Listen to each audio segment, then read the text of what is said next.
तो हमने कह दी चप्पल हमारे पाँव काटते तो हम जाके चप्पल को काटे। दोस्तों ये सिरी रविशंकर हैं और दूसरी जानिब डॉक्टर जाकिर नाइक है। आप इन दोनों शख्सियत को जानते होंगे। दोनों नहीं, अगर आप मुसलमान हैं तो आप डॉक्टर जाकिर नाइक को जानते होंगे, और अगर आप गैर मुस्लिम या हिंदू हैं तो आप सिरी रविशंकर को जरूर जानते होंगे। आज से चंद साल पहले जब दो मुख्तलिफ मज़ाहिब के ये आलिम दीन, अपने अपने मजहब के आलिम, एक दूसरे के आमने सामने आए और एक बड़ी डिबेट का इनेकाद किया गया जो कि तकरीबन 3 घंटे से ज्यादा दौरानिए की थी। इस दौरान क्या कुछ हुआ और इस डिबेट के बाद इन दोनों ने एक दूसरे के बारे में क्या कहा, ये हम आपको आज की इस वीडियो में बताएंगे। दोस्तों इस वीडियो में हम आपको ये बताएंगे कि डॉक्टर जाकिर नाइक से होने वाली मुलाकात के बाद सिरी रविशंकर ने क्या कहा। नौजुबिल्लाह, उनके अल्फाज इतने गलीज हैं और दिल दुखाने वाले हैं कि हम आपसे इल्तमास करेंगे कि अपने जज्बात पर काबू रखिए और कमेंट करते वक्त अपनी राय देते हुए बुरे अल्फाज इस्तेमाल न करें, गो के ऐसा करना आपके लिए मुश्किल होगा। दोस्तों सिरी रविशंकर का मुख्तसर तारुफ ले लीजिए। ये खुद को हिंदू आलिम दीन कहते हैं और मुख्तलिफ इज्तिमात में भी जाते हैं और इनकी बड़ी तादाद में फॉलोअर्स भी हैं। जैसे कि आप जानते हैं कि भारत में हिंदुइज्म का प्रचार किस तरह से जारी है और हिंदुइज्म या मुसलमानों से नफरत के नाम पर कोई भी आलिम दीन बन जाता है, जैसे सिरी रविशंकर हैं, या कोई भी बड़ा सियासतदान या वजीर आजम बन जाता है जैसे नरेंद्र मोदी हैं। तो दोस्तों आइए बात करते हैं सिरी रविशंकर कौन है। इनके बारे में आपको ये बता दें कि इनका नाम कोई अच्छे अल्फाज में नहीं जाना जाता है। इनके बारे में भारत से भी इनके खिलाफ आवाजें उठती रहती हैं। डॉक्टर जाकिर नाइक से होने वाले मुनाजरे या डिबेट के बाद इस शख्स ने जिस गलीज अल्फाज में डॉक्टर जाकिर नाइक को मुखातिब किया है, यकीन जानिए वो दिल को हिला देने वाले और आंखों को शर्मा देने वाले हैं। आइए हम आपको बताते हैं कि इस शख्स ने डॉक्टर जाकिर नाइक के बारे में क्या कहा।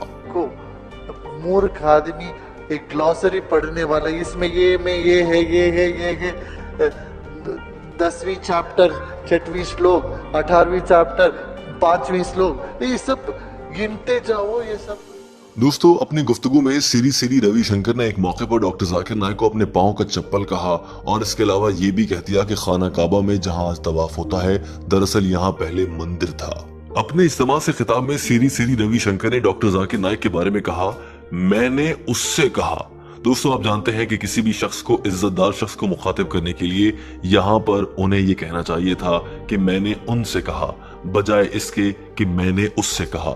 यहीं से अंदाजा हो जाता है कि ये किस हद तक पढ़े लिखे हैं। दोस्तों पढ़े लिखने की बात कर लेते हैं। सिरी रविशंकर ये कहते हैं कि उन्होंने एक किताब लिखी है और दुनिया जानती है कि वो किताबें लिखते हैं। हिंदू मजहब के फॉलो करने वाले लोग उनकी किताबें शौक से भी पढ़ते हैं, मगर उनकी किताब से मुताल्लिक जब डॉक्टर जाकिर नाइक ने उनसे कुछ सवालात कर लिए तो जैसे बिल्ली की दुम पर पैर आ गया हो। सिरी रविशंकर न सिर्फ जवाब देने में नाकाम रहे, बल्कि अपने इज्तिमा में इस किताब के बाद, डिबेट के बाद अपने फॉलोअर्स में बैठकर कहने लगे, मैंने जाकिर नाइक को बार बार कहा कि किताब की तरफ क्यों जाता है, मुझसे बात करना। जो सब्जेक्ट है उसमें, वो सब्जेक्ट छोड़ के तो क्यों किताब पर जाता है। दोस्तों अगर एक हिंदू आलिम दीन को किताब लिखना नहीं आती, किताब में वो ऐसी गलतियां कर देता है जिसे पढ़कर इंसान को हंसी आती हो, तो फिर ऐसे में उसे आलिम दीन भला कैसे माना जा सकता है। दरअसल सिरी रविशंकर ने अपनी किताब में जो दिल में आया वो लिख दिया और फिर जब डॉक्टर जाकिर नाइक ने एक एक लाइन का बगौर जायजा लिया और सिरी रविशंकर से सवाल पूछे तो मोहतरम के पास कोई जवाब नहीं था। आप तो जानते ही हैं कि डॉक्टर जाकिर नाइक ने तमाम ही मजहबी किताबों का मुताला कर रखा है। कुरान पाक हो, बाइबल या फिर कोई और किताब, वो आयात का नंबर तक याद रखते हैं और उसी हवाले से बात करते हैं। लेकिन सिरी रविशंकर डॉक्टर जाकिर नाइक से इस हद तक जेलस हो चुके थे या इस हद तक तंग आ चुके थे कि उन्होंने डॉक्टर जाकिर नाइक की इस खसूसियत पर भी सवाल उठा दिया कि वो आयात का नंबर कैसे याद रख लेते हैं। वो कुरान पाक हो, बाइबल हो या कोई भी मजहबी किताब हो, वो उसको इतनी अच्छी तरह याद कैसे कर लेते हैं, उनका इतना हाफजा अच्छा कैसे है। इस पर भी सिरी रविशंकर ने कहा कि ये कौन सा बड़ा काम है, रट्टा लगाकर तो कोई भी बोल लेता है। आप कुरान पाक की आयत का रट्टा लगाते हैं, आप बाइबल का रट्टा लगाते हैं, आयत नंबर फलां फलां फलां, ऐसे करके सिरी रविशंकर ने डॉक्टर जाकिर नाइक की नकलें उतारना शुरू कर दी। दोस्तों सिरी रविशंकर का दिमाग का आलम देखिए और उनका मुतालिया देखिए। ये मोहतरम फरमाते हैं कि मैंने डॉक्टर जाकिर नाइक और उनके फॉलोअर को कहा कि आप मुसलमानों के बहुत बड़े पंडित या आलिम हैं, आप मेरी किताब को पढ़ें। मेरी किताब से जो अच्छा लगे वो ले लें, या हिंदू मजहब से जो अच्छा लगे वो ले लें, ईसाइयत से जो अच्छा लगे वो ले लें, इस्लाम से जो अच्छा लगे वो ले लें और फिर अपना मजहब बना लें। दोस्तों, इस तरह की सोच रखने वाला आदमी डॉक्टर जाकिर नाइक जैसी बड़ी शख्सियत के बारे में बातें कर रहा था और उसने एक मौके पर इंतहाई गलीज अल्फाज भी कह दिए। हम कुछ कहे, वो कुछ कहे, ये कुछ कहे कि हमने कहा हाँ भाई तुम ही बड़े, बहुत बड़े विद्वान हो, तुम ही बड़े मूर्ख शिखामणि हो, रख लो इसे आदमी से, हम वाद विवाद में क्यों पड़ते। और तो और इस शख्स ने यह भी कहा कि मुझे जानबूझकर डॉक्टर जाकिर नाइक के साथ ऐसी बातों में उलझाया गया कि हमारी लड़ाई हो जाए, और मैंने भी उस मौके पर यह कह दिया तुम तो बहुत बड़े आलिम हो, तुम्हें ही सब कुछ मालूम है, हमें तो कुछ मालूम ही नहीं। दोस्तों, ये बात श्री रविशंकर ने तंजिया अंदाज में कही। दोस्तों, इस मौके पर श्री रविशंकर ने डॉक्टर जाकिर नाइक पर एक बड़ा इल्जाम भी लगाया। उन्होंने कहा कि डॉक्टर जाकिर नाइक हमारी गुफ्तगू की कैसेट्स और ऑडियो रिकॉर्डिंग को काट काट कर, वो हिस्सा जहां पर मैंने अच्छी बातें की हैं उन्हें काट कर डॉक्टर जाकिर नाइक अपने डिफरेंट चैनल्स पर फैला रहे हैं। दरअसल ये बहुत बड़ा झूठ था। आज भी इंटरनेट पर मुख्तलिफ मकामात पर अंग्रेजी जबान में होने वाला ये मकालमा मौजूद है। हम बहुत जल्द आपके लिए उसकी डबिंग भी लाएंगे और उस मकालमे में देखा जा सकता है कि किसी मौके पर श्री रविशंकर की कोई बात नहीं काटी गई है। अलबत्ता डॉक्टर जाकिर नाइक के बयान के कुछ हिस्से जरूर काट दिए गए थे, जो कि भारत में अक्सर देखा जाता रहता है। अफसोस की बात तो यह है कि श्री रविशंकर ने इस मौके पर डॉक्टर जाकिर नाइक को निकम्मा आदमी भी कह दिया। इतना निकम्मा आदमी। श्री रविशंकर ने अगली ही सांस में एक कहकहा लगाया और बोले, अगर चप्पल हमारे पाँव को काटता है तो क्या हम जाकर चप्पल को काटेंगे। यानी उन्होंने डॉक्टर जाकिर नाइक को अपने पाँव की जूती करार दिया और कहा कि जैसे जूती मेरे पाँव को तंग कर रही थी तो मैं अब जूती के मुंह नहीं लग सकता। मैंने उसको नजरअंदाज किया। दोस्तों, इस मौके पर वहां पर मौजूद हिंदू फॉलोअर्स तो तालियां बजाने लगे, लेकिन श्री रविशंकर के चेहरे पर नजर आ रहा था कि वो झूठ बोल रहे हैं और अपने फॉलोअर्स को एक बार फिर से गुमराह कर रहे हैं। दोस्तों, श्री रविशंकर ने काबा के लिए क्या अल्फाज इस्तेमाल किए वो आपको उन्हीं की जबानी बताते हैं कि उन्होंने क्या कहा। जो है वो एक शिव मंदिर था, ये भी बात है। तो मैंने लिखा काबा की जो परिक्रमा करते हैं 7 बार, ये वही पद्धति है जैसे परिक्रमा उसको पूजते हैं। वो बोलता है उसको पूजते नहीं है, ये गलत लिखा है। अरे भाई, पूजते नहीं हो तो उसको सम्मान क्यों देते हो? सम्मान देना है तो पूजा हो। काबा जो है वो भी पहले एक शिव मंदिर था। और तो और इस शख्स ने ये भी कहा कि काबा के गिर्द जो 7 चक्कर लगाकर तवाफ किया जाता है, दरअसल वो हिंदुओं की रस्म है और उस मौके पर इंसान दरअसल भगवान को मुखातिब कर रहा होता है। नाउजुबिल्ला, इस शख्स की जबान से ये तक अल्फाज निकले। श्री रविशंकर ने कहा कि उन्होंने डॉक्टर जाकिर नाइक को बोला कि आप खाना काबा की पूजा क्यों करते हैं।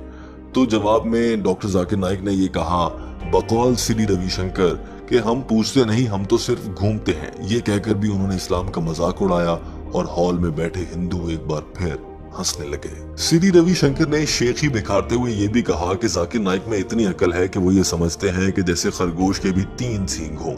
तंजिया तौर पर श्री रविशंकर ने कहा कि हाँ तुम ही अकलमंद हो, हम सब तो बेवकूफ हैं। दोस्तों, दरअसल उस डिबेट में श्री रविशंकर को अपनी बातों पर शर्मिंदगी का सामना करना पड़ा था और ये डिबेट वो सबके सामने बुरी तरह हार गए थे।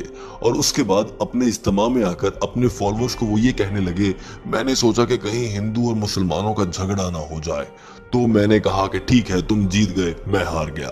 जबकि दरअसल हकायक की रोशनी में और वो डिबेट देखी जाए जो कि हम बहुत जल्द आपके लिए पेश करेंगे, उसमें यह देखा जा सकता है कि श्री रविशंकर को मुसलसल शिकस्त का सामना करना पड़ा और उस झूठे और मक्कार शख्स का हर दावा झूठा निकलता जा रहा था।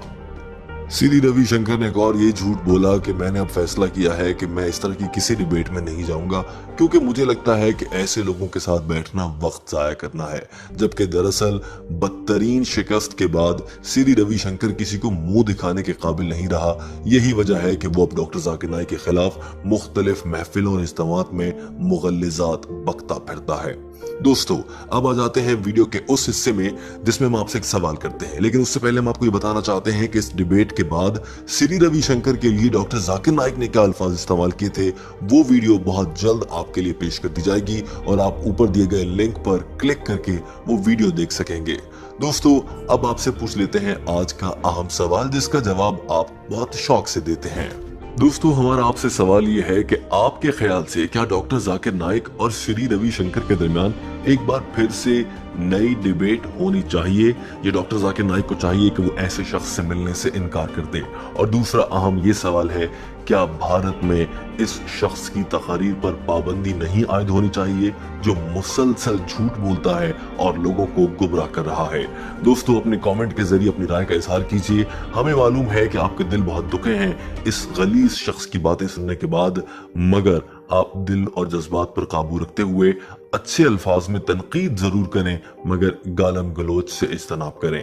दोस्तों वीडियो देखने का बहुत शुक्रिया। अगर आप श्री रविशंकर को बेनकाब करना चाहते हैं और चाहते हैं कि सभी लोग इस गलीज इंसान की हकीकत समझ पाएं, तो आप ये वीडियो देखने वाले दीगर दूसरों तक भी पहुंचाइए। हमारे चैनल को सब्सक्राइब कर लीजिए ताकि आपको मजीद दिलचस्प और मालूमाती वीडियोस मिलती रहें।